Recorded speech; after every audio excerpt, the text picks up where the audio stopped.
அல்லாஹ்வின் நல்லடியார்களே, தமிழகம் இன்று ஒரு புதிய அரசியல் நிலைக்கு வந்திருக்கிறது. ஆட்சி மாறியுள்ளது.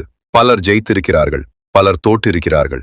ஆனா ஒரு முஸ்லீமாக நம்ம இதிலிருந்து என்ன புரிந்து கொள்ளணும்? முதல்ல ஆட்சி யாருக்கு கிடைக்கணும்னு முடிவு பண்றது மக்கள் மட்டும் இல்ல, அது அல்லாஹ்வின் திட்டம். அவன் நாடினால்தான் எதுவும் நடக்கும். ஆட்சி அதிகாரம் மாறி மாறிதான் வரும். நமது நாட்டை நல்லவர்கள் மட்டுமே ஆட்சி செய்ய மாட்டார்கள், தீயவர்களும் ஆட்சி செய்வார்கள்.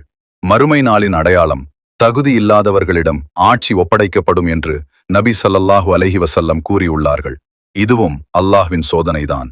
அதனால் எந்த நிலையிலும் அல்ஹம்துலில்லாஹ்னு சொல்லுற மனசு நமக்கு வர வேண்டும். நாம் ஏன் அச்சப்பட வேண்டும்? நமக்கு அல்லாஹ் துணை இருக்கிறான். உள்ளத்தை மாற்றக்கூடியவன் அல்லாஹ். இந்த ஆட்சியாளர் மூலம் முஸ்லிம்களுக்கு நன்மை தர வேண்டி அல்லாஹ்விடம் துஆ செய்யுங்கள். இன்ஷா அல்லாஹ் அனைத்தையும் நன்மையாக்கி தருவான். இரண்டாவது, இந்த தேர்தல் ஒரு பெரிய உண்மையை காட்டுது. திரைக்கவர்ச்சி மக்கள் மனசை எவ்வளவு ஆள்கிறது. நேற்று ரசித்ததை இன்று தலைவராக ஏற்றுக்கொள்கிற நிலை. ஆனா இஸ்லாம் நமக்கு எச்சரிக்குது. நல்ல விஷயங்களில் உதவி செய்யுங்கள், தீமையில் ஒருபோதும் சேராதீர்கள். அதனால் முஸ்லிம்களே, சினிமா மோகத்திலிருந்து விலகி நம்ம வாழ்க்கையை சுத்தமாக்க வேண்டிய நேரம் இது. மூன்றாவது, நம்முடைய மிகப்பெரிய பலவீனம் என்ன தெரியுமா? நாம் பிரிந்து போனது. சிறு சிறு பிரிவுகள், பல திசைகள். இதனால் நம்ம குரலும் பலமும் குறைந்து போயிருக்குது.